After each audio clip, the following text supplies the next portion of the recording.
Our mission at SD Bullion is clear: the lowest cost gold and silver available online. While we do not have pretty blue boxes, free shipping, 4% credit card fees, or glamorous gold and silver infomercials, SD Bullion has the lowest prices that may save you hundreds on your next order. So before you make your next investment, do the math and join the over 15,000 new customers who have recently made the switch to SD Bullion. Why pay more? Hey everyone, this is Elijah Johnson with FinanceAndLiberty.com, and back with us today is Jim Willie, editor of the Hattrick Letter found on GoldenJackass.com. Jim, thank you so much for joining us today. Oh, it's a pleasure being here. As usual, way too much is going on. Definitely, and I'd first like to discuss a little bit about gold and silver. Gold is up about $150, and silver is up about $1.50 year to date. And demand for physical gold and silver has really been increasing, especially since the beginning of the year. I recently interviewed Andy Schechtman, president of the precious metal dealer Miles Franklin, and he told me in the interview that Miles Franklin is seeing the most demand they've had in years. He said that in the precious metal bull market in 2011, where the gold market peaked above $1,900 per ounce, Miles Franklin at that time saw investment demand coming from people who were trying to make a profit. But now he says this time around, the demand is coming from people worried about the future. And also, I also interviewed Gainesville Coin's senior writer, Stephen Cochran, and he told me that the best way to describe the events of the gold market for the first 2 months of 2016 are fear and flight to safety. So what is your perspective on how gold is regaining its safe haven status? I think there's a worldwide panic going on. I think this is impossible to verify, but this is my impression, and, I'm not a novice at this, and I have access to a lot of very smart people's opinions in my own group of colleagues. But it looks to me like a worldwide panic has begun, and it began pretty much with the new year, right away out of the gate in January. And just a lot of horrible things are coming to light. A lot of insolvency is becoming apparent. A lot of debt default is becoming obvious. A lot of rot in the system is so crystal clear. But from a technical analysis perspective, which means looking at the charts and looking at patterns, gold has a massive move off a long-term bottom. I think it's like a triple bottom you can identify. And now the jump, moving up. Usually there's resistance at a critical moving average series. You bounce off the bottom and then you just don't make it past some particular moving average that offers resistance. And this time we jumped way past the 200-day moving average, like 100 points higher, and way past the 50-week moving average, I think about 90 points higher. This is a major bullish reversal. So, in another perspective, gold is showing tremendous relative strength compared to, say, the stock market, the oil market, the junk bond market, and a whole lot of other things. The only thing that is looking equally good is the treasury bonds, which I regard to be a black hole. It's a black hole. The treasury bond's a black hole. It's attracting capital across the world. Countries are having problems with their stock market, so money goes into the treasury bonds. Countries are having problems with their currency, so investors are moving out of their own domestic currency and into treasury bonds. It's a black hole. It's not a good investment. It's a black hole. It's attracting global capital in a climax event that's going to result in the vanishing of the dollar. It's very interesting what's happening. This black hole has never been seen like this before. You have trouble in all kinds of asset classes, in all continents, and lots of economic justification for the problems, and money's moving into the supposed safe haven, where I think some of it is going to be lost, maybe more than a little bit. So We could talk for an hour about the treasury bond black hole, but I'd rather not discuss that today because we got some really good things lined up. Definitely. And what I was going to ask you about next is if you can expand a little bit on what do you think has changed that is making investors fearful and want a safe haven in the first place? Well, you have all kinds of news of bank problems. Now, bear in mind that since Lehman, we've not made one single constructive reform move toward remedy. Not one single move. The move to 0%, that was to enable Wall Street to make money on a carry trade, bond carry trade. That was to make free the money in the interest rate swap derivative machinery so they could have artificial treasury bond demand when no one's buying treasury bonds. This black hole is fed by 0% and the derivative machinery, multi-trillion-dollar derivative machinery.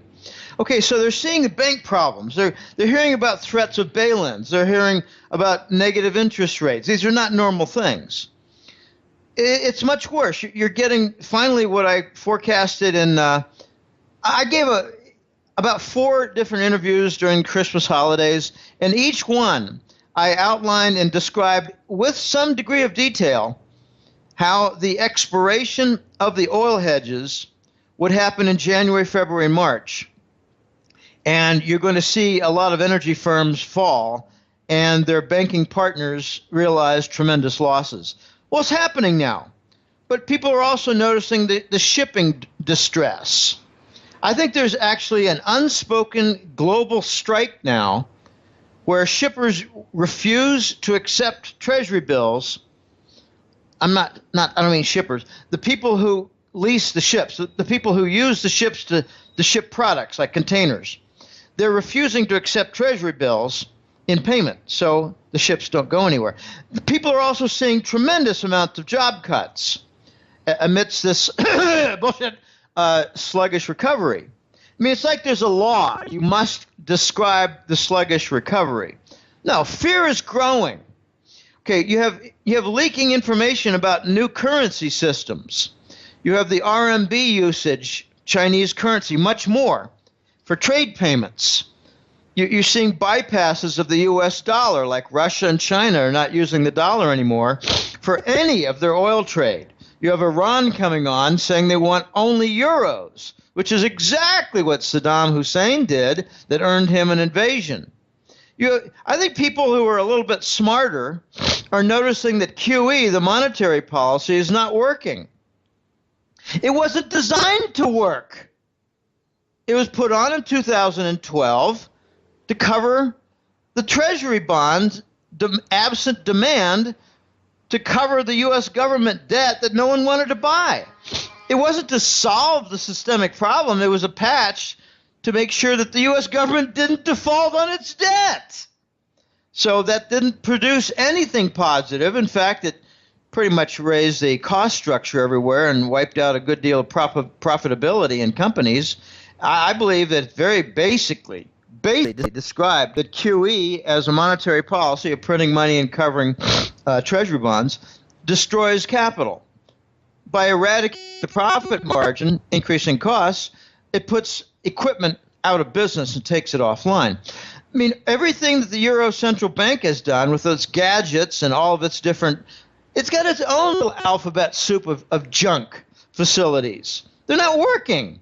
The sanctions against Russia, they're not working. They're about to be reversed. You got all this war going on in Syria and Ukraine, and people are beginning to wonder, what is the United States policy all about except war? So people are starting to hunker down into gold. And, you know, I think that there's something a little bit uglier going on, and that is that earthlings are awakening to the constant, endless war from the Satanist Western elites and their plans. And it's just not working. So if you want to light a fire across the whole world, people are going to start to invest in gold in a big, big way. And that's what I think is going on now. But the part that I love the most is that on a relative strength basis, apart from the black hole and treasury bonds, there's only one asset group that's doing well, and that's gold. I think it's outperforming, say, farmland right now. Now, one other thing that is being affected by the fear investors are feeling right now is the stock market. Now, I'm not a technical analyst, but if you look at the U.S. stock market charts, for example, the chart of the Dow crashed in August, but then when it rose back up, it didn't make a new high. And then it crashed again, and this month it made a lower low. So it seems like the trend is lower highs and lower lows, which therefore is a downtrend. What do you see? The same thing. Let me put some more flesh on those bones. I am a technical analyst. I'm not, well, you could say I'm a professional one, but it's not my main focus in the newsletter. I'm no novice to technical analysis. And here's what I see. First of all, you have a critical bust going on in the energy sector. It seems to be the last straw to point out the economic depression. I mean, I don't go with the nonsense. I just don't follow the path of the propaganda artists out there who say, well, the sluggish recovery is, making some progress. No, it's not. We got a vicious recession with massive feedback loops. And the only thing positive out there that they can point to is that the unemployment rate, as they measure from the percentage of workers who are collecting state insurance for unemployment, that's going down. But since when is that unemployment? No, that's not the unemployment rate. That's unemployed no longer receiving their insurance. So that's not a progress point. Okay, here's what I see. We have some breakdowns in the chart. Okay, I'll get to your point, which is excellent, and I'll put a little bit more description on it. But we have bearish crossovers. Okay, when a 200-day moving average gets crossed by the 50-day moving average, which is more volatile up and down, if it's averaging only 50 days, it's less stable than averaging 200 days. So the 50-day moving average crossed over and went down. Oh, that's very bearish. Very bearish. And you saw something similar with the weekly chart. You also had a retest top failure. Okay, what I mean by that, as you were describing, we came down off a top several months ago, but when we tried to continue up and go beyond it, we failed. Exactly when the bearish moving average crossovers were taking place. But here's where that retest failure looked even worse. It had higher volume than the most recent top. That's very significant. A retest with higher volume. That means like you're trying to get more people to push the car than before. All right, bring in your other neighbors. Bring in 4 other guys. And it still didn't work. All right, that's a bigger, more important failure. So we've had important changes since January. I think this is like a sentiment shift since January. I call it a new dawn. I've been describing a new sheriff in town for the last couple of years. I don't know anybody who's used that terminology, but the new sheriff is from the East. And the new sheriff is calling some new rules. And I believe that there's been a movement the last few months to bring about some very important critical changes. And some of the smart money is noticing this, is adapting to this, and is responding in a big way with the stock market. So I agree with you. This is a change. We've gone suddenly from an uptrend to a downtrend without even a hint of a multiple months of leveling off. This is a reversal with a failed retest with higher volume and critical moving average crossovers in a bearish way. This is looking like a truly horrible chart. Now, besides in the U.S., are other countries' stock markets in trouble as well? I think a better question is which other foreign stock markets are doing well? And the answer is none. None. Not even the robust Hong Kong market for stocks. And I had a feature story it's not my own. Don't mean to say it's an original, but I had a feature story in the February gold report that I post for Hat Trick Letter. You had a reversal in the Hong Kong property market. This is the sort of thing that's leading stock markets down. In Brazil, it's the declining real currency, which is down about 70 or 80% in the last 3 or 4 years. So that's leading their stock market down. In Europe, you've got sanctions and you've got the human dumping of garbage going on. I actually forecasted correctly a major terrorist event last autumn. I noticed that not only was there human garbage, the North African and some Middle Eastern Arabs being dumped in Europe. And I noticed something really important regarding this dumping of the Arab refugees. They're not Syrian. They're all kinds. I mean, I have a client in Italy who said, Jim, you're calling it the Syrian refugees. They're Moroccan, they're Tunisian, they're all kinds. They're not just Syrian, they're all kinds. This is a dumping process. And I asked a critical question. If you're Mr. Mohammed and you have a wife and 2 kids and you need to get to Europe in order to find a new life, how on earth are you going to pay for the passage? They're being paid by the NGOs out of the U.S. government. This is a dumping process. Okay, so I made a forecast that if they were dumping tens of thousands of Arabs, refugees, into Italy and Germany and France, then this was a smokescreen for moving in some terrorists, and we're going to see a big terrorist event somewhere in a major European city. I said this in August and September, and there it was, Paris, France. Okay, so you've got these refugee problems, an increase in assaults and rapes all across Europe, France, Germany, Sweden. People being killed in robberies. You got all kinds of problems. You got the Russian sanctions. You got demands for support of Turkey that are not being met. And how's an economy in Europe supposed to behave in response? So it's seeing distress. People are saying, well, I can point to any of 12 reasons not to invest in the European stock market. So the DAX in Germany is doing bad. The CAC in France is doing bad. The FTSE in England is doing bad. These are all doing bad. They're also suffering from basic profit struggles and currency distress. All kinds of countries.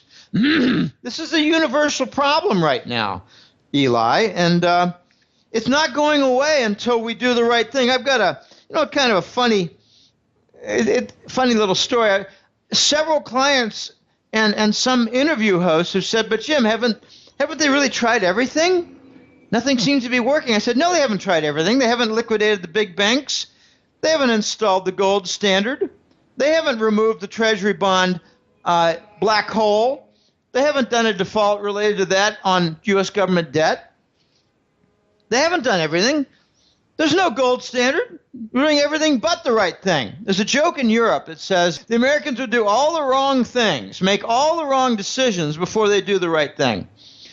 So we're doing everything but liquidate the banks and install the gold standard. It'll come first in trade, then in bank reserves, and then in currencies. This is global, Eli. And that's why I think we're on the major cusp for something related positive to gold.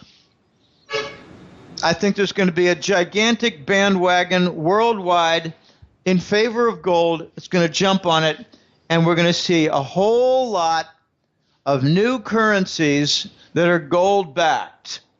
And the pressure will be on because they're going to achieve critical mass, which is what I've been making a point on for a couple of years. They're going to achieve critical mass because there's going to be a sufficient number of countries involved to maybe cover, say, 75, 80%, maybe 85% of global trade. So any country that doesn't participate, they're looking at the third world. Now, we're going to see a lot of positive events, I think, this year regarding gold.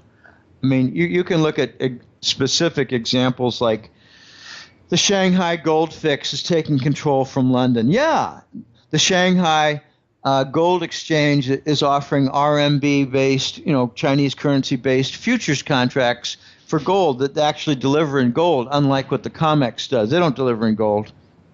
You want to buy a gold contract in New York on the COMEX? Fine. But don't expect to get any gold as part of the contract. In other words, constant violation of futures contracts and no lawsuits and no criminal prosecution. They're selling gold without delivering gold. That's just a control device. All right, so we're going to see a lot of interesting positive events in gold this year. And unfortunately, it's going to be amidst ruins of the global economy and the global financial structure. Now, if I could just ask, you're saying that countries are going to start backing their currency with gold. I mean, the price of gold right now is way too low for that actually to be feasible, right? I mean, there's way too much currency in the world. So wouldn't the price of gold have to be set much, much higher?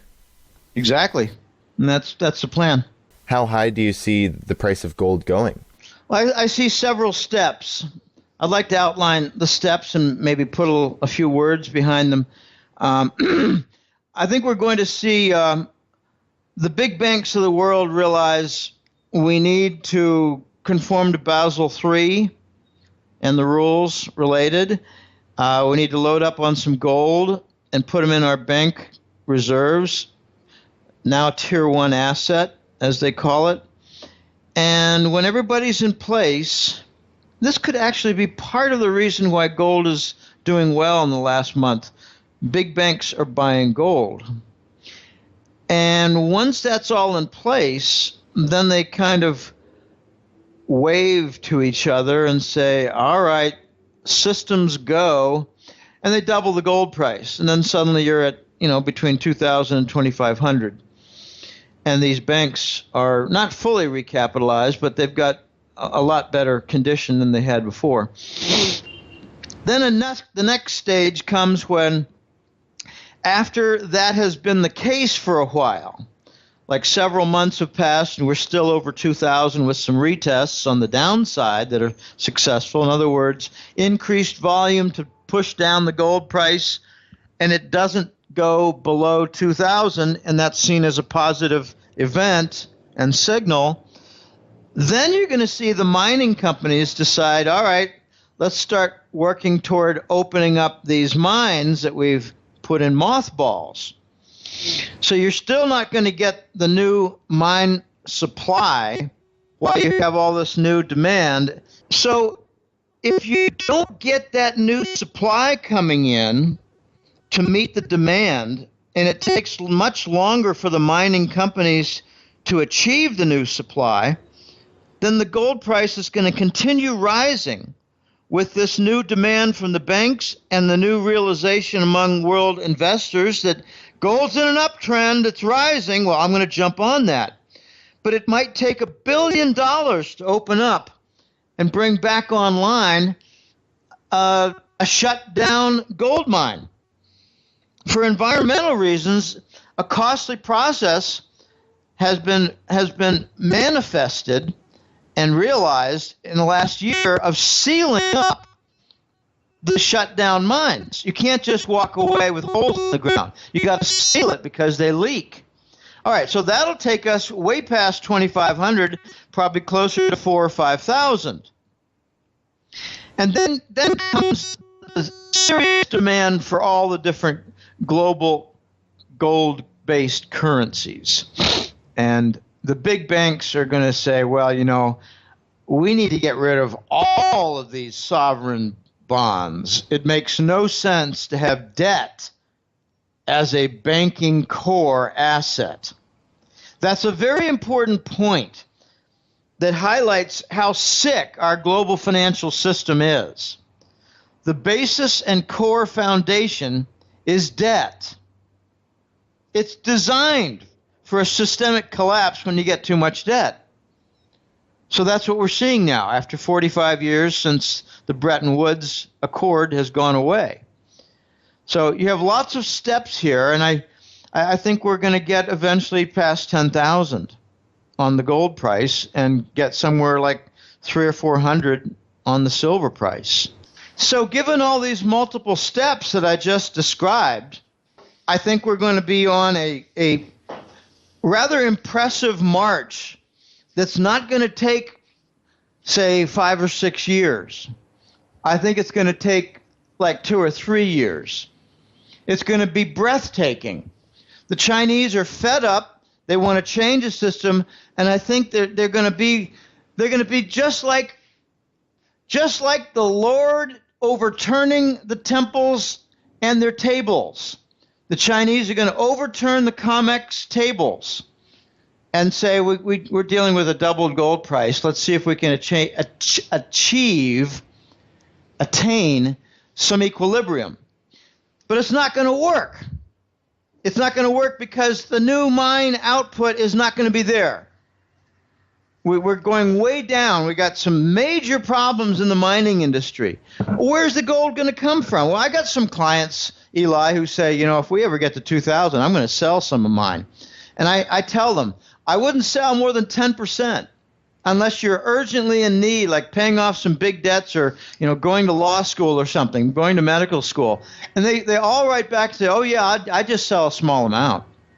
So if we get to 2,000 and most people just sell a small amount, you're not going to achieve equilibrium when the mines have not been successfully reopened.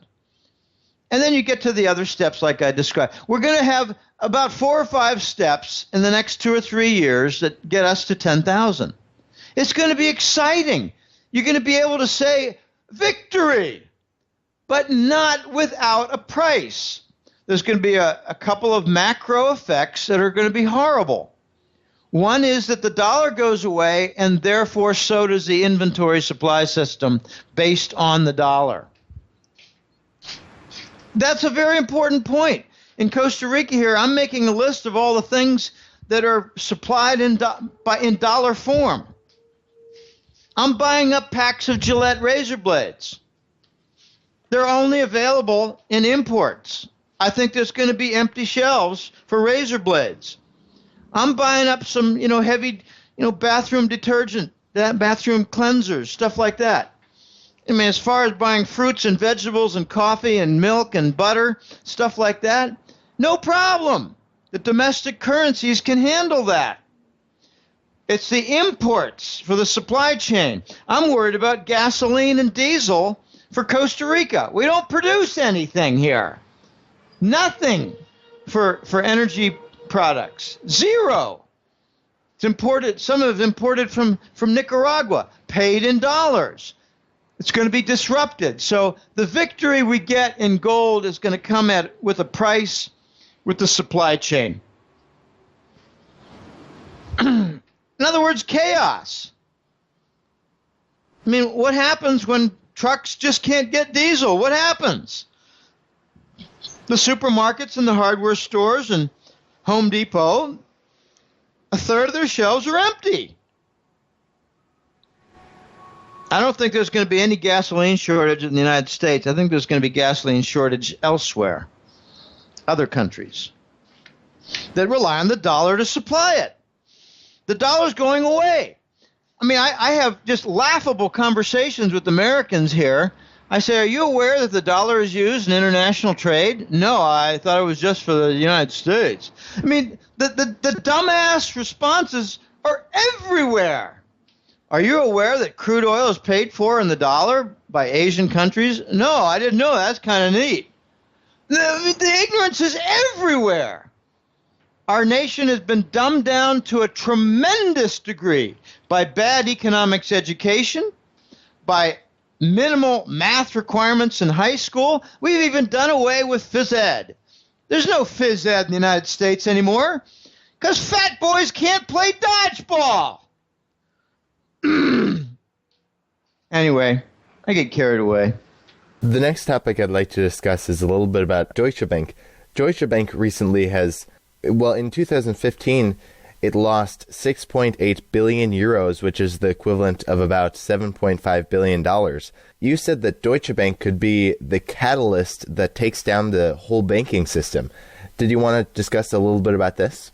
Yeah, let's talk first in a preliminary point, about something that Deutsche Bank did way back in 1998. I remember this because I was at Digital Equipment Corp, a computer company. It was IBM number 1, Digital number 2, Hewlett Packard number 3. But Digital had a death event. But in the early 90s, I used to attend focus groups. I mean, some of my colleagues were involved in the non-quantitative, meaning that they weren't statisticians, but they were doing important work. They were doing focus groups and things like that. And they would say, hey, Jim and Bob and Johnny, if you want to come, we're over at the hotel up in Littleton, and come on. It starts at 9 o'clock and goes to 11. We got Bankers Trust there. Okay, Bankers Trust. That was a big client. In 1998, the Fed organized an acquisition by Deutsche Bank of Bankers Trust. Bankers Trust was not an ordinary kind of a bank. It had corporate clients, to be sure, but it wasn't, a retail bank where people would say, I got a passbook savings account and some CDs. No, it wasn't that kind of bank. It was called the Fed's Bank. It was called the central bank's bank because it contained a lot of derivatives. And I call that the whirling dervish of mythical mass that the entire U.S. banking system foundation was built upon after Black Monday of 87. Black Monday of 87 was a very important point in American financial history because that was the event that highlighted how the United States banking industry was insolvent. So they decided that they would do kind of a circle jerk or a musical chairs event where everybody would start bidding up on these multi-trillion-dollar derivatives, and they would serve as a foundation for the banking system. It was a brilliant idea, Sir Alan Greenspan, and it bought 10 or 15 years, but now the system's broken. All right, Deutsche Bank bought, in an acquisition, Bankers Trust, which meant Wall Street could engage in all their derivative trading without regulatory oversight. It was offshored, outsourced to Germany.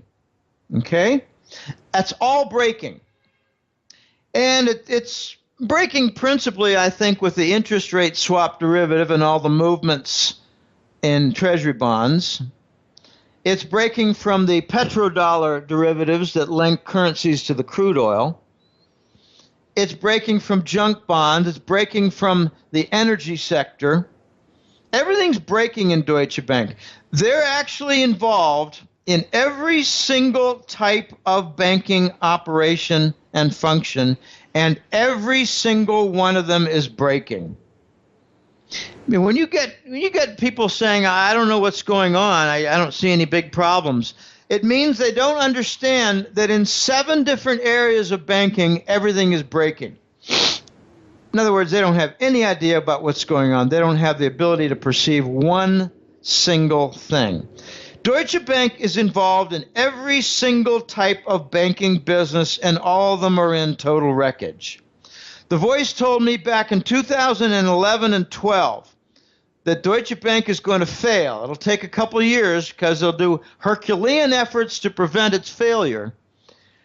And if they really did the right thing and could do the right thing, they would break up Deutsche Bank into about 7 businesses. But then a few months later, he said, never going to happen. Because the biggest piece in there is their derivative business.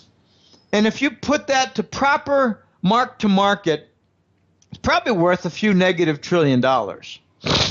So they'll never break it up because they'll never want to bring to light their derivative losses. And if you did bring to light the derivative losses, you would see how the derivatives hold everything together that's broken. So, what are their businesses? They got commercial lending, Deutsche Bank has sovereign debt with the pigs, like Spanish government debt, Portuguese government debt, Italian government debt. They're big stockholders in the broken banks from those three countries and Greece. Deutsche Bank's involved in LIBOR with lawsuits involved in there.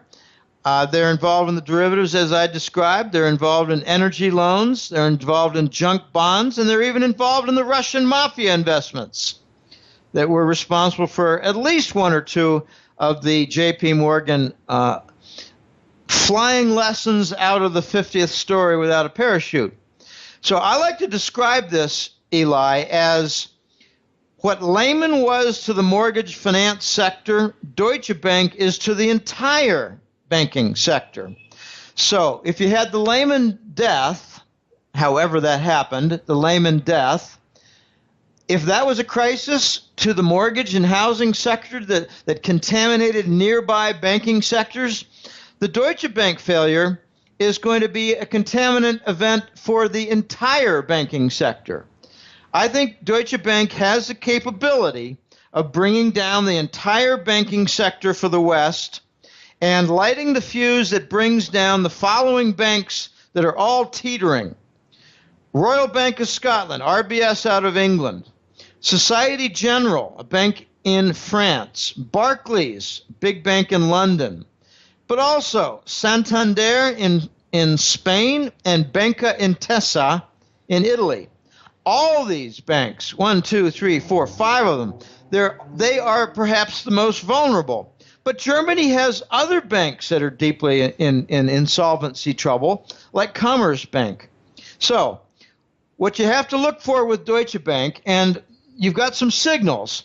In December, for the first time, I posted their credit default swap price chart. It's in Boursorama, and I featured it in January and compared with their December level. It was like they were around 90 in December, which means 0.90% for payment. It's like a percentage cost to insure your bond. The Deutsche Bank Deutsche Bank corporate bond had in December a cost of 0.9%. Then it went to 120 basis points in January and zipped up to 270 basis points, 2.7% by mid-February. I don't know where it is exactly right now, but at the same time, you had just a nosedive in their stock. I think it was down something like 70% in the last several months. So you combine their bond default insurance collapse with the stock collapse, and you've got the identical signals that were there for Lehman that enabled me to say 4 months in advance that Lehman was going to fail. These are not impossible things. I mean, I love when CNBC says, well, nobody saw this coming. Well, yeah, a lot of people saw it coming. Not your guests, because you don't have them on.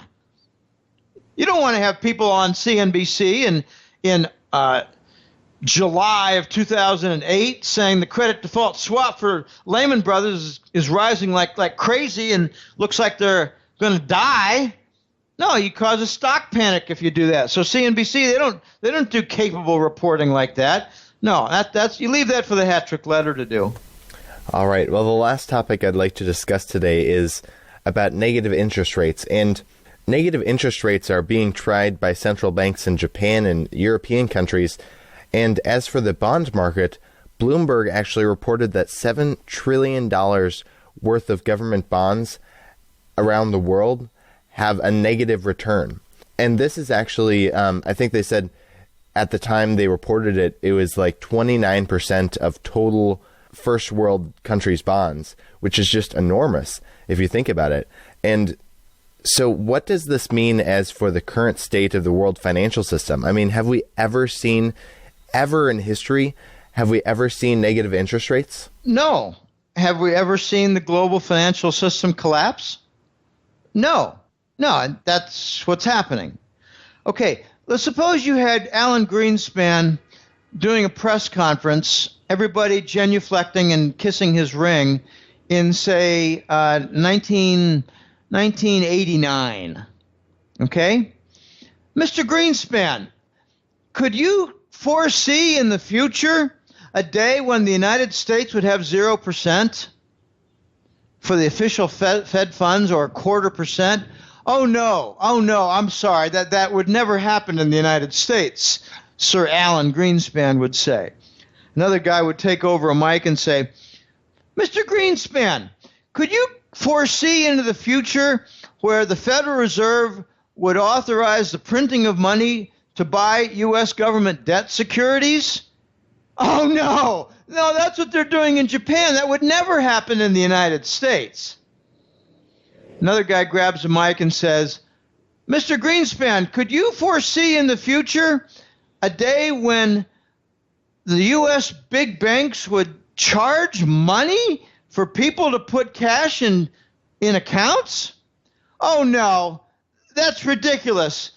Could we move on to more sensible questions? Eli, these are symptoms of a broken system. Here's why they're offering negative rates. There's a big problem in commercial lending. They're not able to make money at big banks by lending to commercial entities. Big companies are not expanding. We're stuck in a vicious recession with feedback loops. There's no such thing as a sluggish recovery. Ever since Lehman, we're stuck in a vicious recession with feedback loops. So big companies are not expanding. They're laying people off. They're cutting jobs. So when a big bank calls up their buddies, they have a long-standing relationship, they call up 5 different companies and say, do you need to borrow some money? Let's have a meeting and a lunch. We can have some martinis, and we'll line up some big loans. And the companies say, no, we don't need to borrow anymore. We're laying people off, cutting jobs, restructuring, and shutting down certain business segments. So where do the big banks make money lending on their commercial sector and portfolio? Nowhere. So how do they make money at the bank except to charge money for people who come in with their cash? Oh, gosh. If you're a small business owner and you're cutting back and you say, well, I'm going to liquidate this entire store, its inventory, and some trucks. Sell off some computer systems, network stuff, and maybe a little dish on the roof.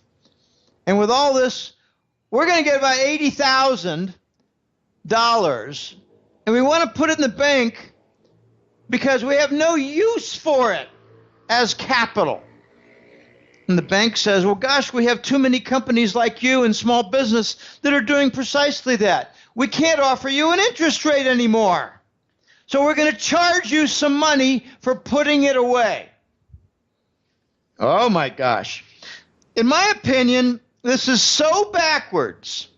I wrote a series of 3 articles, or maybe 4 articles, in 2003 before the newsletter. I called it Ask Backward Economics 1, Ask Backwards Economics 2. I pointed out things like a very low interest rate slows down the economy. Well, what does a negative interest rate do?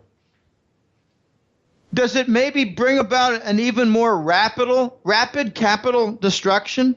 So I have a nasty description of negative interest rates. It's the last gasp of the banking system. It's the banking system attempting to breathe through its asshole. It's calling its rectum its new lungs for the capitalist system, and it's calling its excrement industrial output. In other words, the banks are shitting all over the economy. How do you think that's going to work out? Do you think that's really going to fix the banking system? No, it's a last gasp. And there's another angle to this. If you're engaged as a big Wall Street bank in a carry trade, where you're borrowing short-term money and you're investing it in long-term bonds. That's one reason the 10-year bond is having a rally. These banks are borrowing cheap money and investing it in the 10-year bond. They're making money. So could it be that as the interest rate falls, as the bond yield falls on the 10-year Treasury by, say, 0.25%, could it be that the banks say, well, we're going to continue to make that profit by charging 0.25% on the bank accounts? So is the negative rate going to be exactly what the 10-year bond yield has dropped? Don't know. But it does sound interesting. Now, this is the last gasp. Eli, a year from now, you're not going to be looking at some of these banks in their same condition. You're going to be looking at them in a liquidated position. You're going to be looking at them in a collapsed position. The saddest thing about the Western banking system right now is that they're all lashed together, these big banks, following Lehman. They decided, well, let's protect each other by tying each other together with big contracts and share the responsibility. It used to be that Morgan Stanley had most of the oil derivatives, and now they all have the oil derivatives. So they're all going to go down at the same time. And that's why I think we're going to see a major gold volcano event in the next several months, because the banking system is imploding. They're all going to go down together. If Deutsche Bank goes down, you're going to see all the other banks go down with it, like RBS, Societe Generale, Barclays, Santander, Bank Intesa. If one Italian big bank goes down, you're going to see 5 others go down. If one big French bank goes down, you're going to see 5 others go down. It's a domino contagion effect. They don't want the contagion, so they lash together themselves, hoping that no one big bank would go down, like Deutsche Bank. We're way past the situation where they can kill off one bank like they did Lehman Brothers and feed off its bones. We're way past that. The next big bank that goes down will be a systemic failure event. This is the end. This is the end game, Eli. Well, Jim, Willie, thank you so much for joining us today. I guess before we let you go, did you want to share with the viewers where they can find you and any last thoughts you had? Sure. The website is www.goldenjackass.com. No hyphens or anything weird in there. Just goldenjackass.com. Amazingly, Eli, this May will be 12 years. So it's been a long path. I did not expect when I started this for the dollar to be around at the year 2010. They've extended things with 0%, extended things with QE and the bond monetization, which is something like a country Zimbabwe would do. We're doing the Zimbabwe monetary policy for the global financial system. And it's causing a global vomiting event. So I cover a lot of things in 2 reports for the Hattrick Letter. It's the Global Money War Report. I changed that name after the Lehman event because, I didn't need to forecast how the banking system was going to go bust and turn insolvent when it just happened. So I changed the theme of the first report to the Global Money Report, Money War Report, and I focus on that with major events to defend the dollar, like wars in Ukraine to defend the dollar, obstructions in Syria to prevent Iranian gas from reaching the European market, because the Gulf Emirates don't want their business in LNG upended.